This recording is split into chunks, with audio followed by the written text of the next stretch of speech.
Morning, Knicks Nation. Today is Friday. Happy Friday, the 17th day of July 2026. I hope you're all safe and healthy and getting ready for your weekends, and that your families are safe and healthy and getting ready for their weekends.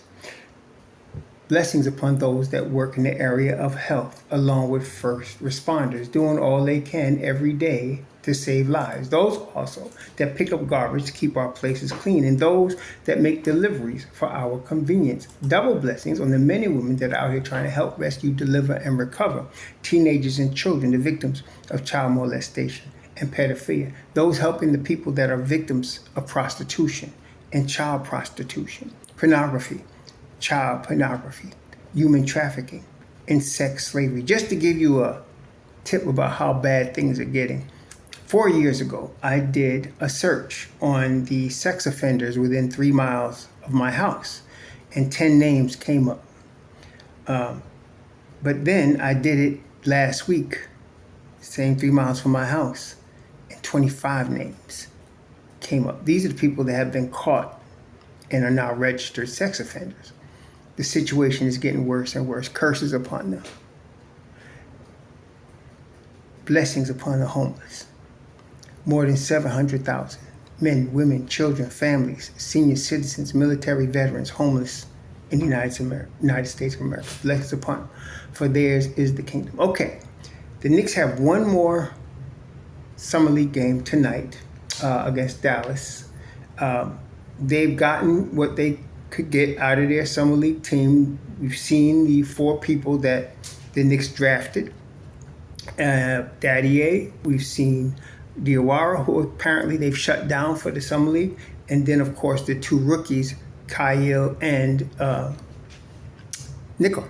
So at this point, this is the part of the year right after this game starting next week where the Knicks are going to be having players sign Exhibit 10 contracts. Exhibit 10 contract is basically a training camp invite.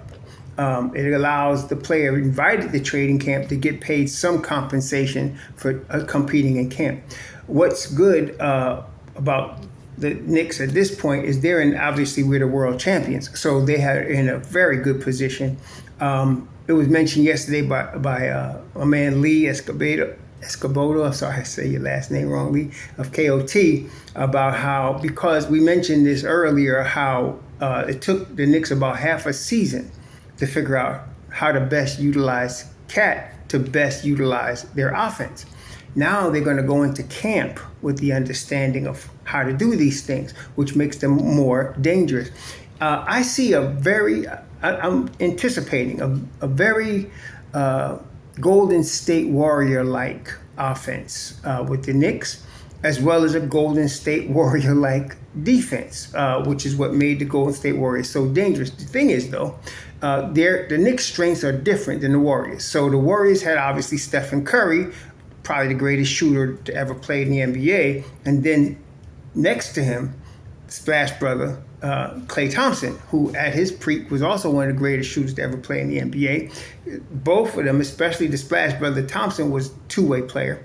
And then you had Draymond Green, who they could run the offense through. Draymond Green, undersized center, tough dude though, as we know, rebounds, always in the defensive player of the year conversation, and they ran the offense through him. Now, Cat is different, and in some ways better than Draymond Green. And I'm not saying that lightly, because Draymond Green's going to be a Hall of Famer, and he's got multiple rings. Got to respect that. But Cat's a 3-level scorer, which means he can shoot from the 3, he can shoot in the mid-range, he can go to the basket, and he hits his foul shots. Not only that, he's as Draymond Green, an excellent passer, and we saw what he started doing defensively in the last half of the year. Now, Cat is one of those guys that if you're freezing him out defensively, he probably will focus on the boards. Freezing him out offensively, he'll focus on the boards, and he may be disengaged a little bit defensively. But if you're running the offense through him, he's engaged on both sides of the ball. And of course, that's really good for the Knicks. With him as the hub of the offense, the Knicks rolled second half of last year, as you saw. The Knicks went, I want to say 16-2 in the playoffs with Cat getting the ball through him. And then what makes the Knicks great is not only do you have two legit superstars in Jalen Brunson and Karl Anthony Towns, but you got role players that are at the highest level of role player. So OG, I don't think it would be fair to categorize OG Anunoby as a superstar. But he is the highest level of role player, and he plays his role, and he's so good in that position. You can't sleep on him. He will drop 40 on you, and he has done it, okay? Same with Mikal Bridges. Both of them are different types of players, but both of them have their roles, their game, and they set up where they need to be so that when they get the basketball, they can be very efficient. And, of course, defensively, they both have won games for the Knicks, big games for the Knicks on the defensive end of the floor. That continues this year, okay? Remember, I kept mentioning that when they got Cat, you had a 4-year window. So year 2, they win the chip. They could do it again because they're in the same pride area of life in terms of basketball that they were last year, except they're more dangerous this year. With respect to Bacome Daddier, to change the subject a little bit, I don't like the talk about him, negative. Bacome Daddier is going to be 21 years old on the 27th of July. 21. Okay, it's not like he's a scrub. He is totally future value. Totally future value. The only issue he would have on the Knicks is not whether he's going to be a pro. He's going to be a pro. People getting a little bit too critical of a 20-year-old going to be 21. The question, though, is what it's been since they got Cat and OG. It was present value versus future value. Daddier is definitely future value. Definitely future value. But to have the $5 million free is more important to the Knicks in the present state, which they are in a championship mode. Daddier would not play a role, a rotation role in this year's team, just like he didn't last year, because they have a stacked squad. So you can't just hope somebody like Daddier breaks in. There's no room, okay? And yet he's at the age in his third year as a pro that, he wants more minutes. So that would tend to be better for him on another team, a team that's on the come up, where he could play a role. And that's happened before. Like with Obi Toppin was a big example of that. Came into the Knicks. The Knicks drafted him to be a starter. Tibbs decided he was going to work with Juju. And Juju came what we know he became. But that knocked Obi Toppin down. So in order for Obi to get opportunity to play more was the trade to Indiana. A lot of y'all keep whining about who we trade without understanding sometimes it's better for the player to be traded, okay? But in that case, that was the situation. Obi was traded to Indiana, unfortunately for him, to start for Indiana. But then Indiana was able to obtain Pascal Siakam, an all-NBA power forward. And again, Obi was coming off the bench. Now, he did get his $60 million contract, and he has done very well with Indiana. He plays an important role. In fact, when they went to the finals, Obi Toppin played an important role in that run. So, and he'll play an important role going forward. But sometimes it's better for the player to get opportunity for their career and their earnings and all of that on a team where they're going to get that chance. Now, for Daddier, it may not be in New York. It's not because he can't play. And again, a lot of people in New York make me sick with this. You got to crap on people when the Knicks trade them. It's not necessary. He has nothing wrong with him, okay? He just needs more time to develop. He's not even 21. He's going to be 21 in a couple of weeks. So by the time he's 23, you're going to be looking at a different guy, okay? Because he got the talent. He drafted in the first round. The Knicks know what they're doing. It's just that the time is now for New York. And as far as future, yes, you want to keep some guys for the future. That's why you got Kyle and Nickel. Okay, you got both of them. And by the way, Kyle's about the same age as Daddy A. He's just starting his career. He's not 3 years in like Daddy A is. So he's chomping at the bit to play, but he won't. He's going to be in the G League probably. Same with Nichols. Nichols older than both of them. Nichols going to be 23 in the fall. Okay, so Nickel might be a little bit more ready than both of them. So we'll see how the Knicks work that out. But what I like about getting these Exhibit 10 contracts, and you know what this is where you're going to see the Don at his best. And most people miss it. Okay, they've been missing it because you've been listening to knuckleheads on social media. But this is where he's at his best. He gets a bunch of cheap guys, gets them in the camp, and somebody becomes a player that would not have otherwise. Okay, it could be this guy, Liam Robbins. It could be some other guy, whatever. And we talked about the needs that the Knicks need to fit. The most important need is the third string center. It's really, and to say that is crazy. Think about it. Our most important need right now is to find a third string center. Not a second stringer, a third stringer. Okay? That's how deep the Knicks are. So what do we need? We talked about this. We need a 5 with a motor. A real motor. He don't have to lead the league in rebounding. He don't have to lead the league in block shots. He needs to play some defense, though. And he needs to have a motor. And it's nice if he's a roughneck. That's what I liked about Jonas V. Big, slow dude, but roughneck dude. And if we can have a bench that's an experienced dude that don't make a lot of mistakes and is a roughneck, that's going to help us a lot. That's Andre Drummond.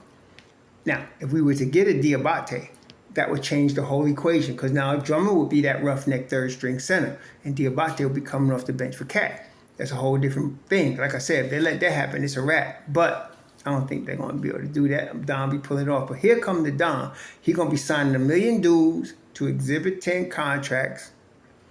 And he's going to let them fight it out. They're going to fight it out in camp.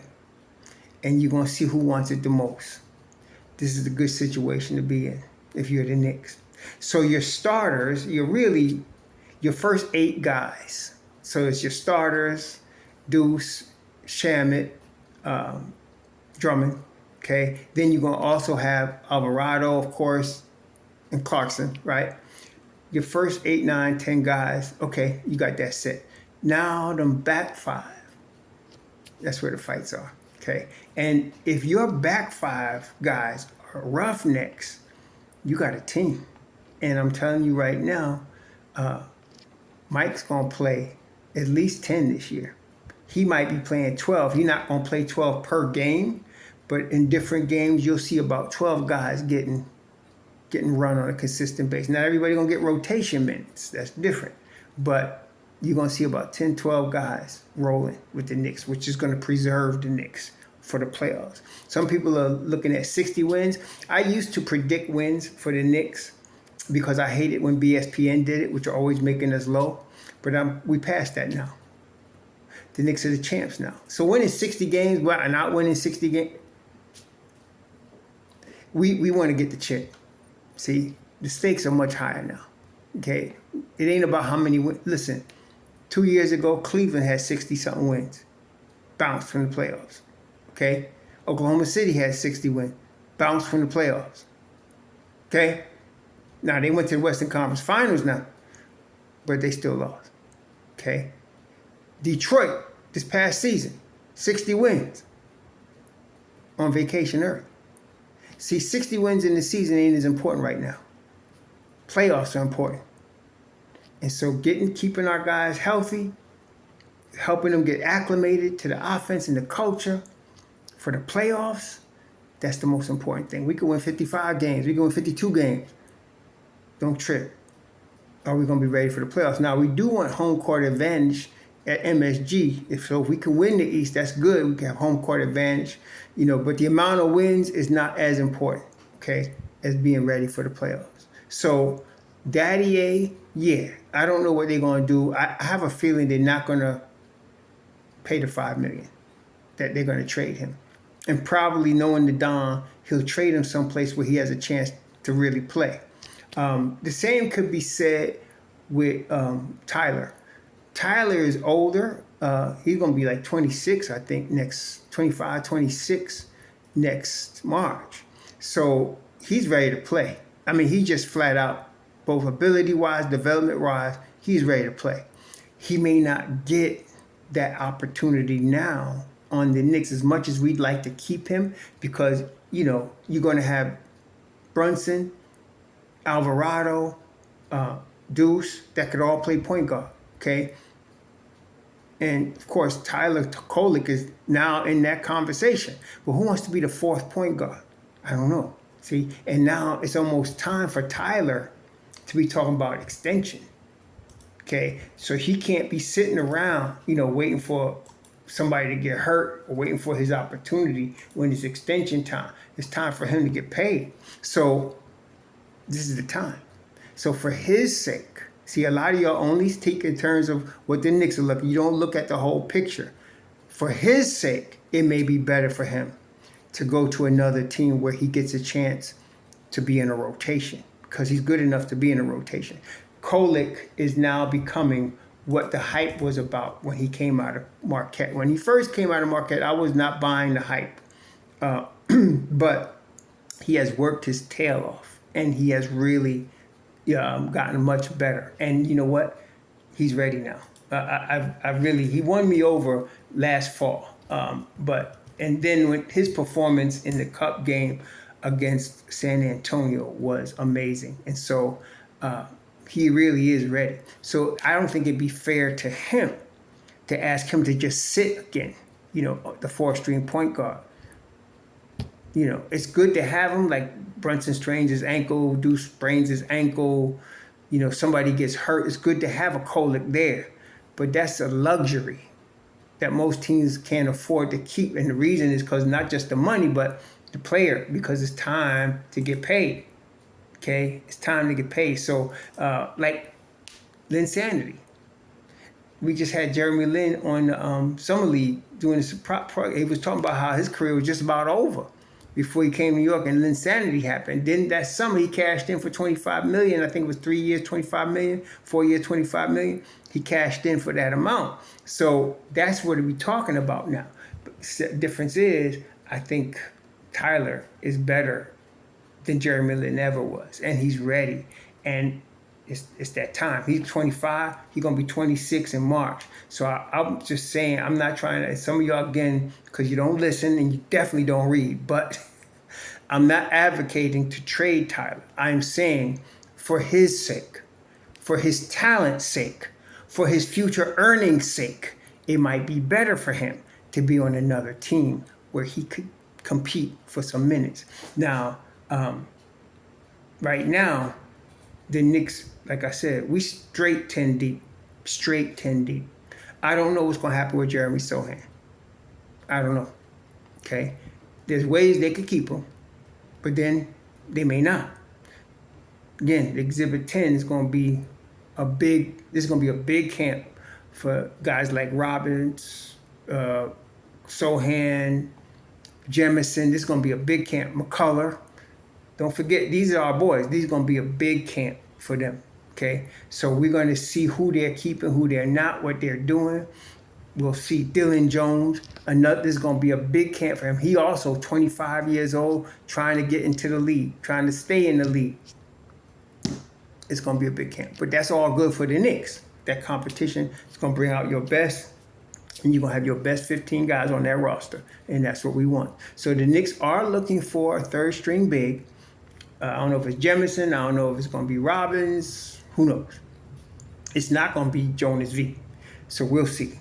But it's all good for the Knicks. And they're going to be better this year because they're acclimated. The offense is going to be even more a well-oiled machine from the beginning. This is going to be something else. So I'm looking forward to, you're going to be reading about a lot of Exhibit 10s coming.